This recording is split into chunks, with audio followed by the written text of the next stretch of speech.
The Galactic Council chamber shimmered like a bowl of starlight turned inside out, every tiered platform occupied by representatives from distant civilizations who had crossed nebulae, wormholes, and political grudges just to gather in one room and laugh at a planet they considered, collectively, adorably feral. The jokes began before the humans even arrived. A Threxian scholar, tall as a lamppost and twice as smug, adjusted his crystalline head crest and projected a hologram of a lion frozen mid-roar. Observe, colleagues, Earth's apex land predator. Massive jaws, primitive musculature, emotional regulation equal to a drop toaster. Terrifying, yes? If you are, perhaps, a houseplant. Ripples of amusement traveled through the chamber. A KRYLL war general, all armored scales and military pride, snorted. This creature would not last 2 minutes on KRYL VAR. Even our children could outmaneuver it. He flexed a claw the size of a machete, purely to enjoy the soft gasps it earned.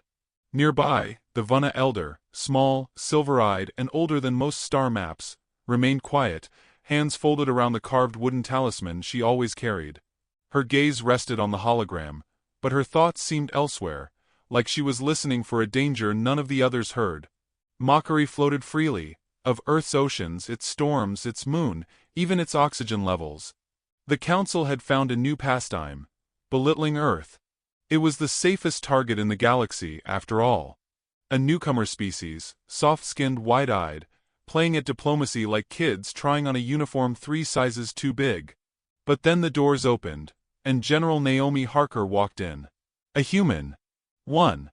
Single. Human.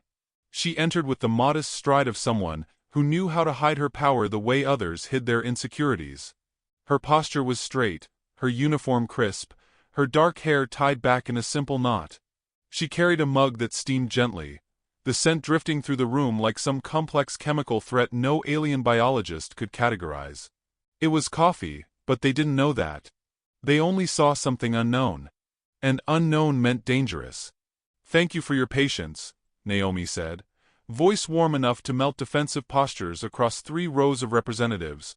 "Earth appreciates the invitation to speak here today." It was polite. Too polite. The kind of polite that makes predators pause. The KRYLL general snorted again. Humans are always thanking someone. Fascinating submissive behavior. He punctuated this with a dismissive wave. Naomi didn't respond immediately. She simply lifted her mug, blew across the rim, and took a slow sip. A tiny action, but the Council quieted, almost unconsciously. Even her breathing seemed deliberate, controlled, as if she'd mapped the entire room before stepping inside. The Threxian scholar looked delighted. "General Harker, your world is full of quirky organisms. Perhaps you might enlighten us as to why such creatures remain apex predators, despite being so clearly limited in sophistication." Naomi smiled. It was a pleasant smile, a librarian offering help, not a warrior preparing consequences. "Of course. I brought something to help illustrate." She tapped her tablet, and the chamber dimmed. Instead of lions or sharks or wolves, a new image filled the air. A small, squat creature with coarse fur, beady eyes, and a permanent scowl as if the universe owed it money. The Council went silent. "This," Naomi said softly, "is the honey badger." Murmurs spread in confusion. The scholar tilted his head. "That is, the size of a house pet." "On your world," Naomi replied. "But on ours, this little guy fearlessly challenges lions, hyenas, cobras, anything really. And often wins." The KRYLL general scoffed. "Impossible." Naomi tapped again. Footage rolled. A honey badger dragging a python twice its size across a riverbank. A honey badger stealing food from a pack of animals with zero hesitation. A honey badger getting bitten by a venomous snake, passing out, waking up, and continuing to eat the snake. The collective sound of alien horror rose like heat from sun-baked pavement. Naomi folded her hands. "We admire this creature. Humanity relates to it more than we probably should." The Threxian scholar adjusted his crest uneasily. "Relates? How?" "Well," she said lightly, "humans don't like being threatened. We don't like being cornered. And we have a certain talent for overcoming challenges others find intimidating. The honey badger is inspirational. Inspirational, the KRYLL general repeated, voice louder now, like volume might reverse the unsettling shift in the room. Naomi nodded, still smiling. Yes. Because it demonstrates an important principle. Size doesn't matter. Numbers don't matter. What matters is resolve. A chill, real or imagined, passed through the chamber. The Vana elder spoke quietly, her voice soft enough that only half the room heard her. Humans model themselves after this creature? Naomi's smile didn't change, but something in her eyes sharpened. Not exactly. But it reflects certain traits we value: resilience, unpredictability, refusal to surrender. Another hologram appeared. Humans pulling disaster victims from burning buildings, soldiers training in brutal conditions, first responders running toward explosions instead of away. The scholar frowned. This behavior is not logical. Naomi shrugged. Evolution rarely asks for permission. Laughter rippled again, though this time it was forced, brittle. They didn't understand, not yet.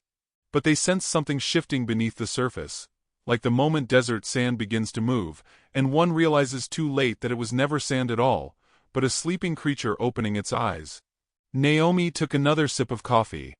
And to answer your other question, Earth's predators remain apex not because they're perfect, but because the ecosystem evolved around their attitude. Ferocity is a form of intelligence. Persistence is a strategy. And humanity learned from all of them. The KRYLL general leaned forward. Are you implying humans share psychological traits with your little monster? Oh, absolutely, Naomi said warmly. Though we're much better at hiding it. The scholar bristled. This is hardly scientific. Naomi smiled wider. Let me be more scientific then. She projected the neural aggression profile of the honey badger, an explosive diagram of instinctive retaliation circuits.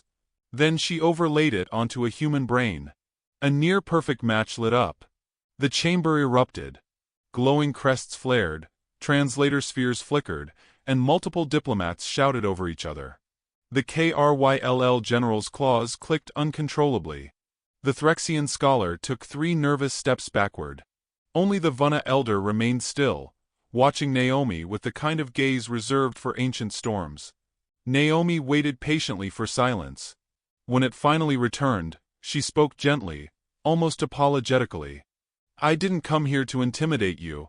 Only to clarify. The scholar swallowed. Clarify what? That humanity is not the weakest link in this galaxy. And it's dangerous to assume otherwise. The KRYLL general narrowed his reptilian eyes. A threat. A warning, Naomi corrected. Threats are emotional. Warnings are factual. The chamber fell into a thick, uneasy quiet. Naomi lowered her tablet, tone returning to its pleasant warmth. But please, do continue your presentation. I'm eager to learn how the Council perceives Earth. Honest feedback is healthy. Nobody moved. Nobody spoke. Nobody dared resume the insults. And Naomi, sipping her coffee again, let the silence stretch until it became unbearable. Until every representative felt the first prickling realization that they had misjudged the species standing before them. Just as the Threxian scholar finally found the courage to reactivate his hologram, Naomi's calm tablet vibrated softly. She glanced at it, and her expression changed. Not much. Just enough. A subtle tightening of her jaw. A faint glimmer in her eyes. A shift from polite diplomat to something colder, older, honed by necessity. The Vana elder noticed first. What is it, General? She whispered. Naomi lifted her gaze, her smile returning. Gentle, controlled, terrifying in its sincerity. It appears, she said quietly, someone out there just made a very poor decision involving a human outpost. The room froze, mid-breath, mid-heartbeat. Naomi stepped forward, her shadow stretching like the silhouette of something no longer pretending to be harmless. Now, she murmured, our briefing truly begins. The chamber lights brightened again, but the mood had shifted. The air now carried the metallic tang of unease, the kind that settles in before a storm. Silent, heavy, undeniable. Representatives who moments earlier laughed at Earth now watched General Naomi Harker with the wary fascination of prey, realizing it might have been misclassified. Naomi set her mug down with a soft clink that echoed louder than it should have. "Before we continue," she said pleasantly, "I'd like to clarify something about human behavior. It will make what happens next easier to understand." The KRYLL general crossed his arms, talons clicking. "Humans have already clarified enough." Naomi gave him a gentle, appreciative nod. "You think so? That's kind. But I suspect your definition of enough and ours differ wildly." A chuckle or two tried to escape across the room but died quickly. Naomi's smile didn't waver. It only grew softer, which somehow made it worse. She tapped her tablet again. This time, instead of projecting animals, the chamber filled with scenes from human history. Faces sweating, fists clenching, bodies enduring. A group of firefighters running straight into a blazing inferno. Surgeons working through bomb blasts, refusing to abandon the table. A mother lifting a collapsed beam off her trapped child with sheer adrenaline-fueled will. The Threxian scholar frowned. "These are extreme outliers." "Are they?" Naomi asked, voice still honey-smooth. "Or are they the clearest lens into who we truly are?" Before anyone could answer, the imagery shifted again. Humans during natural disasters, helping strangers, wading through floods, improvising rescue tools from scrap metal, stubbornly alive in situations no species should logically survive. "This is not noble," the scholar insisted, though doubt dragged across his features. "It is illogical." Naomi's smile brightened. "Yes. Humans specialize in illogical survival." She turned toward the KRYLL general. "You asked earlier why we run toward danger. The answer is simple." She let a beat of silence fall, enough for tension to coalesce.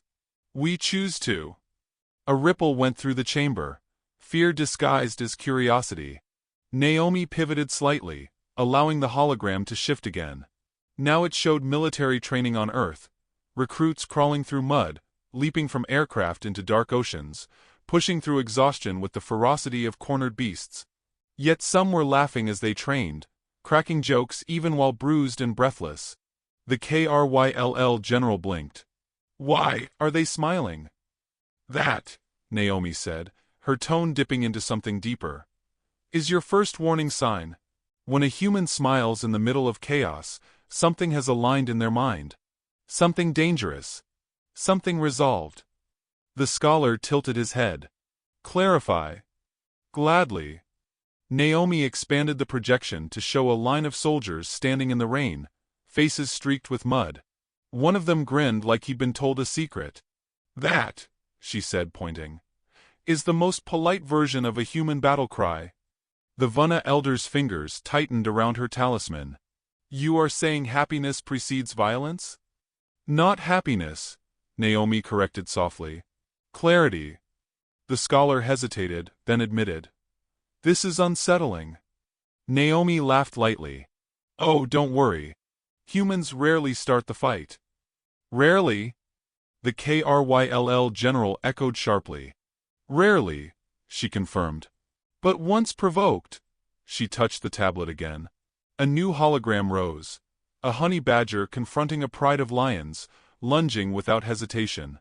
Some council members flinched. Naomi folded her arms. "You must understand something. Humans learn from Earth's predators not by fear, but by admiration. We saw tenacity, endurance, relentlessness, and we elevated those instincts into strategy." The scholar muttered, "You model yourselves after insanity." "Only on weekdays," Naomi replied cheerfully. It earned a brittle laugh, one born more from survival instinct than amusement. She continued, "This is why humanity appears polite. Calm. Friendly. We don't posture like other species. We never needed to. Our ancestors learned early that broadcasting your strength invites tests you don't have time for. Better to smile. Better to watch. Better to wait." The KRYLL general narrowed his gaze. "Wait for what?" "For the moment we decide," Naomi said gently. "How far we're willing to go." She let that settle, then softened her voice again, almost apologetic. "But please don't mistake restraint for incapacity. When humans act together." She tapped the tablet and another image filled the room. Disaster relief teams coordinating instantly, chain reactions of cooperation, strangers lifting rubble, forming human chains through flooded streets, saving lives with a speed that bordered on supernatural intuition. "We become something else," the scholar whispered. "A collective predator." Naomi smiled. "A collective problem solver." The elder's eyes flickered. "Problems like threats?" Naomi held her gaze with a serene steadiness. "If forced." The silence grew taut, waiting to snap. Then Naomi exhaled softly, her demeanor returning to diplomatic ease. "Now, before you think Earth intends harm, let me show you something gentler." A montage of human celebrations appeared. Families laughing, children dancing in sprinklers, people gathering during holidays, sharing food, music, joy. Fireworks exploding like brief supernovas across summer skies. The chamber warmed with unexpected emotion. Naomi's smile softened. "We are not a violent species. We are an adaptive species. Our capacity for kindness is as vast as our capacity for war. But the deciding factor has always been the same: choice." "And what choice?" the scholar murmured. "Are you humans making now?" Naomi tilted her head thoughtfully. "That depends on the council." The KRYLL general bristled. "Are you implying humanity is preparing a preemptive stance?" "Not implying," Naomi said. "Explaining." Another hologram emerged, Earth's defense fleets positioned with almost artistic precision across nearby star territories. Not aggressive. Not passive. Simply, arranged. The Council recognized strategy, where they previously saw coincidence. "You have been preparing for conflict," the elder whispered. Naomi nodded softly. After all, it would be irresponsible not to. Fear threaded through the room again, but beneath it was something else: respect. Conflicted, reluctant, dawning respect. They were beginning to see humanity clearly for the first time, stripped of their assumptions and prejudice. Naomi watched them carefully, reading their expressions like battlefield terrain. "Now you understand why your earlier commentary amused me. Humans don't mind mockery. We're used to it. But underestimation." Her eyes cooled. "That's dangerous for everyone." The scholar swallowed hard. "Why are you telling us this?" "Transparency," Naomi said sweetly. "Also, courtesy." A shiver passed visibly through several alien delegates. Then Naomi's tablet vibrated again, this time more urgently. She glanced at it, and something in her demeanor shifted once more, the smile remaining, but becoming almost painfully calm. The elder noticed first. "General, is it news from your outpost?" Naomi nodded once. "Yes." The KRYLL general leaned forward. "What happened?" Naomi inhaled, slow and controlled. "A faction, an ill-informed one, just launched an attack on human personnel near the Dallin Rim." The scholar's crest dimmed. "Casualties?" "One confirmed," Naomi said softly. "One too many." The KRYLL general grimaced. "You intend to retaliate?"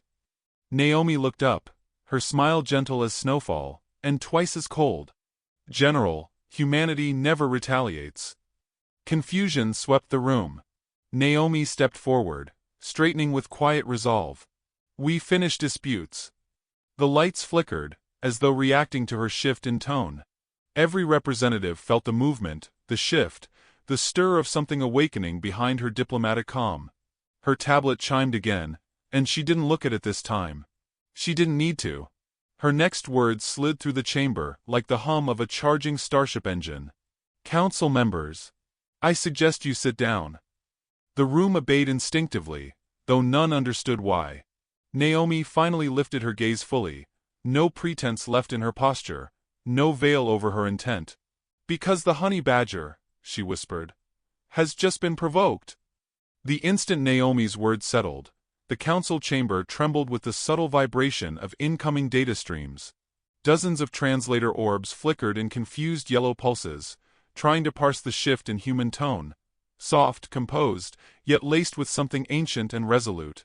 The outpost attack was no longer a distant report. It had become a turning point, a needle sliding decisively across fate's compass. The KRYLL general lifted his tablet, his scaled brow tightening.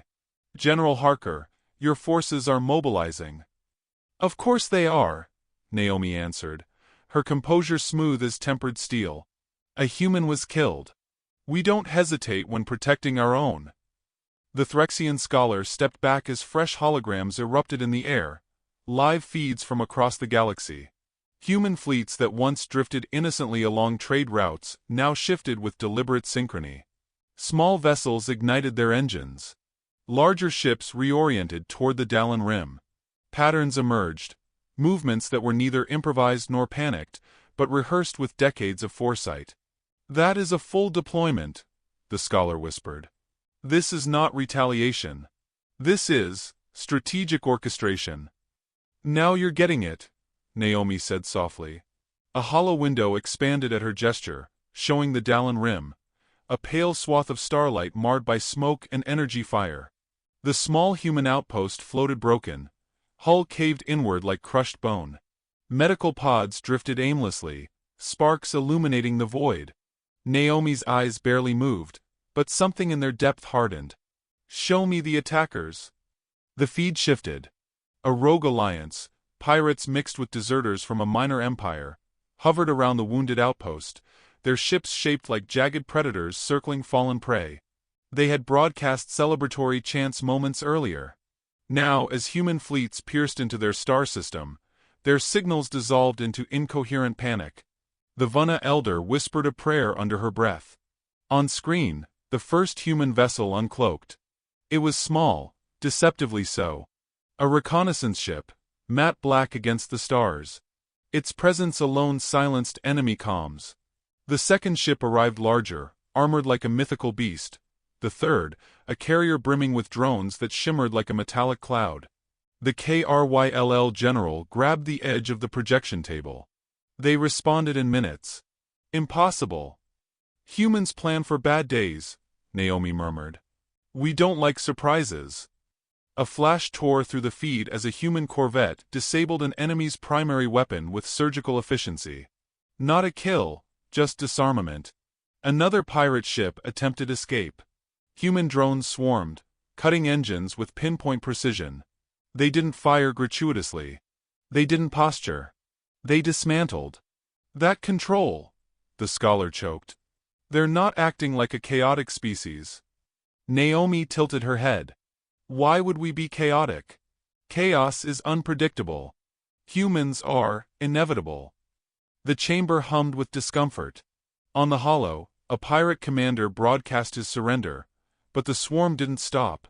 Not to kill, but to secure, to ensure no hidden weapons remained. It was relentless, methodical, terrifyingly calm.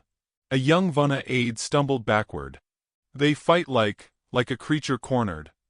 "No," Naomi corrected gently. "We fight like a creature that refuses to recognize the concept of a corner." A tremor of dread slipped through the council. Then the human strike teams appeared. Boarding pods latched onto vessels in a blur of magnetized precision. Armored figures emerged, silent, focused. They moved through corridors with fluid coordination that resembled neither military rigidity nor predatory frenzy, but something balanced perfectly between them. A pirate tried to ambush one from behind. The soldier didn't flinch. He simply stepped aside, redirected the attacker with a movement so efficient it bordered on elegant, and secured him without harm. "They're smiling," the Threxian scholar whispered. "Why are they smiling?" "Because they're in sync," Naomi said. "Because the situation is solvable. Humans love solvable problems." Another feed opened unexpectedly. A pirate captain addressing his crew in desperation. "They're everywhere. They don't die. Stop shooting. Stop fighting. Just hide your weapons and—" The feed cut out as a human medic, not a soldier, stepped into frame and tranquilized the pirate. The medic spoke gently, offering first aid to wounded enemies. The juxtaposition stunned the council into breathless silence. Why help them? The Kryll general growled. They attacked you. Naomi whispered. Because mercy is control. And humans do not fear those they can help. A holomap showed multiple star systems now bracing as human fleets established containment borders. Not to conquer, but to prevent escape, to ensure the aggression didn't spread. Entire empires scrambled to broadcast apologies, assurances, pleas for neutrality. Naomi watched quietly. Fear does interesting things to diplomacy. But this is galaxy-wide panic, the scholar muttered. Your species caused all of this in less than an hour. Naomi lifted a brow. We didn't cause it. Someone else lit the fire. We just act fast with extinguishers and consequences. The elder studied her with a sorrowful understanding. And would you have unleashed all of this, she murmured, had that outpost not been touched? Naomi didn't hesitate. No. Humanity has no interest in conquest. But if you strike us, especially without provocation, you awaken something extremely difficult to negotiate with. She folded her hands behind her back. You awaken resolve. Another feat emerged. A detachment of human ships forming a tight perimeter around the rogue faction's home base. They didn't fire. They simply waited, broadcasting one line across all channels. Stand down, and no one else suffers. The pirate homeworld responded with frantic compliance. Your people didn't even need to kill, the scholar breathed, trembling.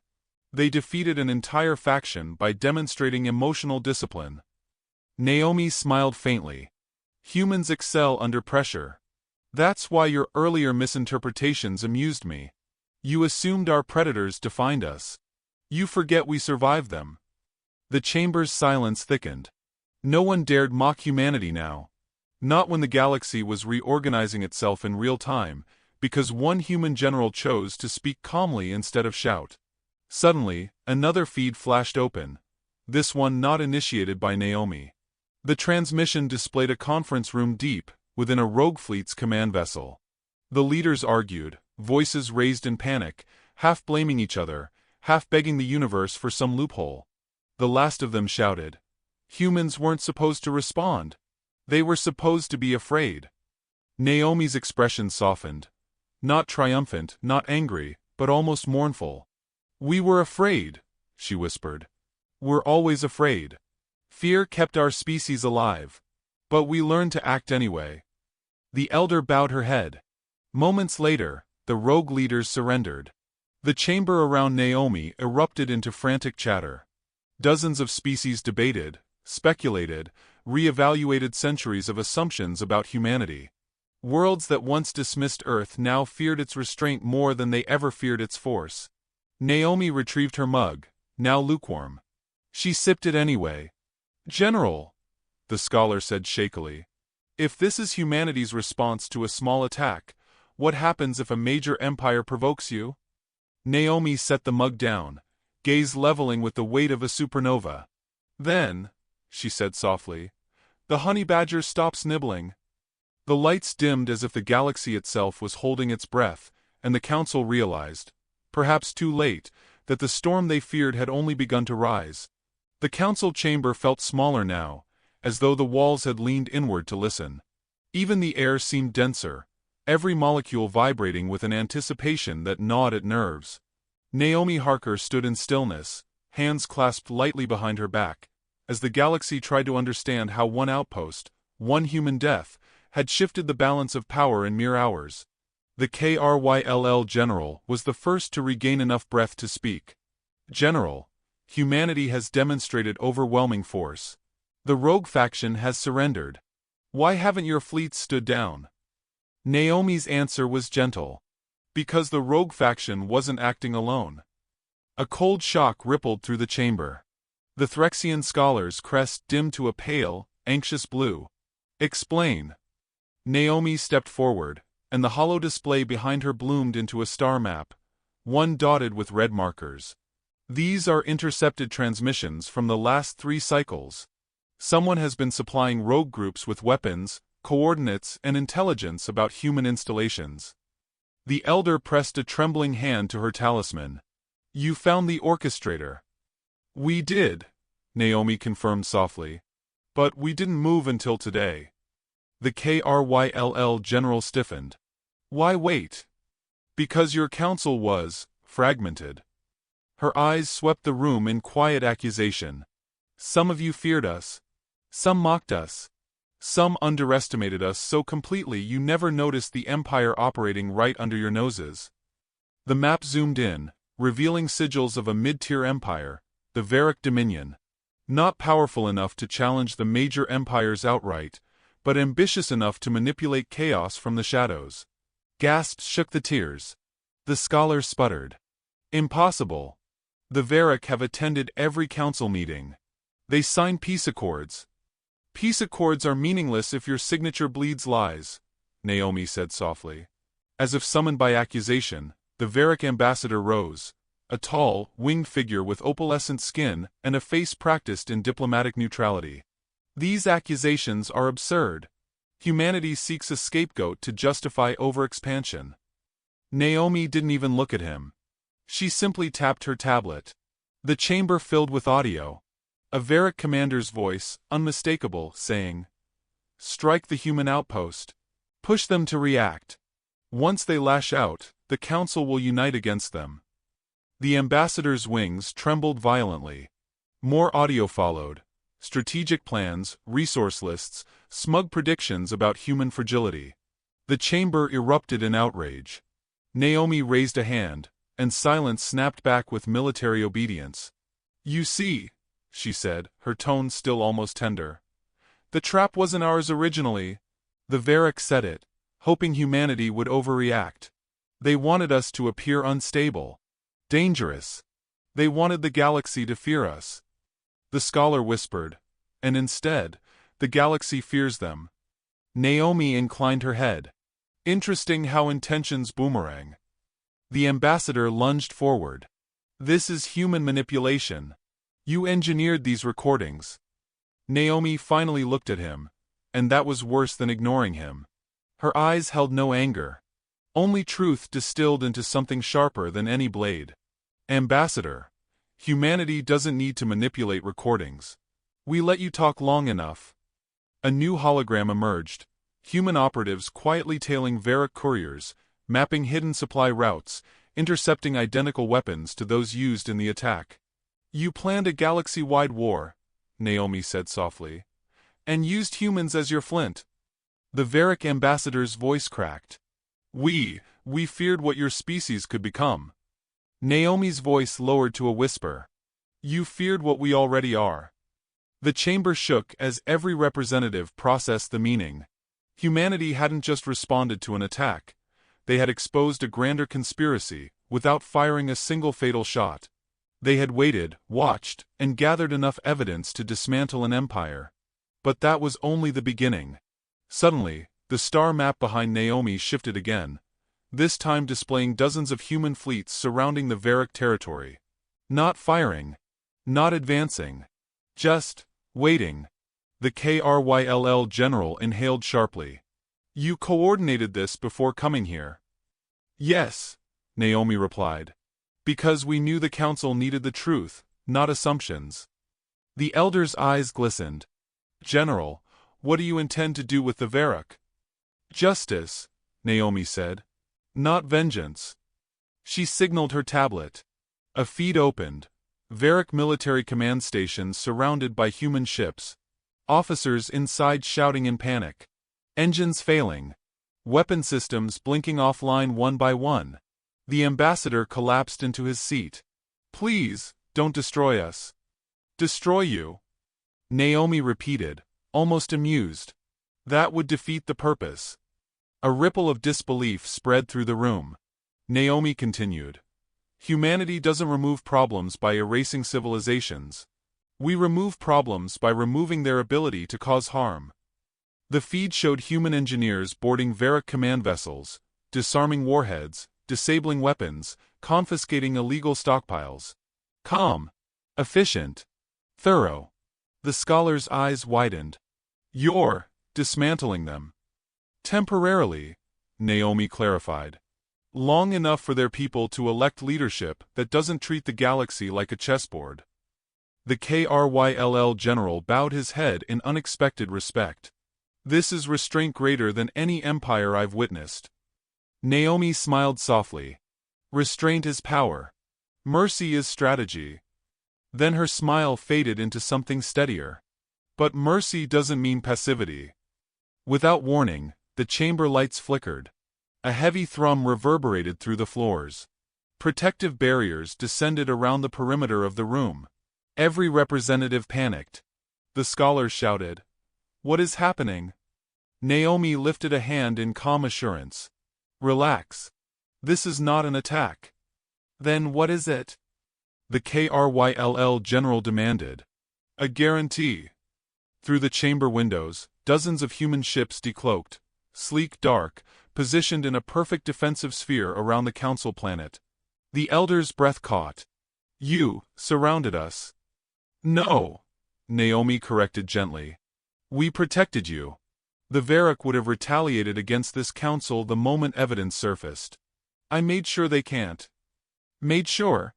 The scholar whispered. Naomi nodded. "Their fleets are disabled. Their borders isolated. Their weapons offline. Their leaders detained. And their people safe from the war their rulers tried to ignite." The chamber sat in stunned silence.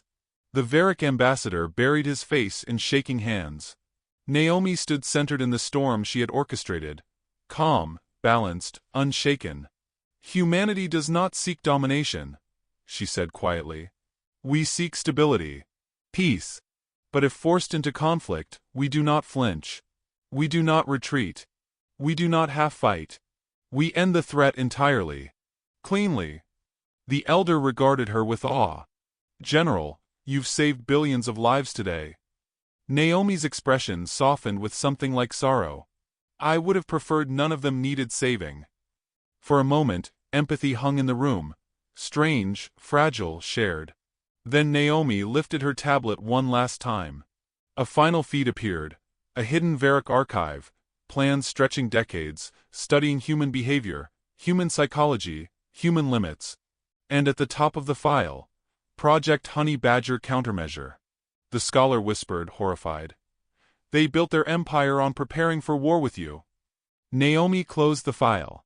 "And now, ironically, they've proven why humanity prepared first." The light stabilized. The chamber air lightened.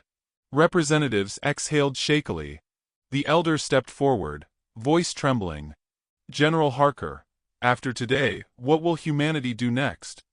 Naomi lifted her mug, now cold, but her smile warmed the air more than any steam ever could.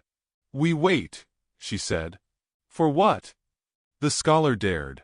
Naomi's eyes gleamed with a quiet force that reverberated through every heart in the room. "For the moment," she whispered, "when the galaxy finally understands we weren't the ones to fear." And somewhere beyond the council walls, the stars dimmed, as though bowing to the species that never bowed to anyone.